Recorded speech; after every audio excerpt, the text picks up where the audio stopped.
এই হচ্ছে শনিবারের দুঃখ এবং মৃত্যু খুব। এখানে আজরাইল প্রতিনিয়ত দু একবার ঠু মারে।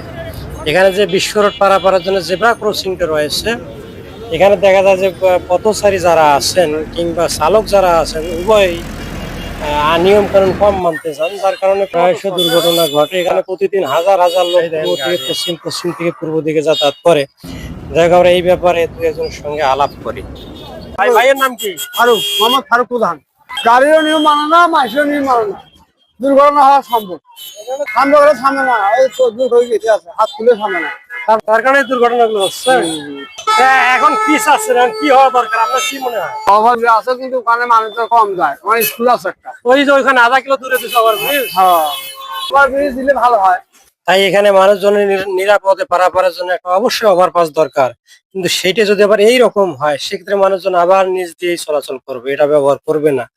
অতএব এই বিশ্ব রোডে যে ধরনের ওভারপাস গুলো আছে, ওই ধরনের একটা ওভারপাস এখানে প্রাণের দাবি।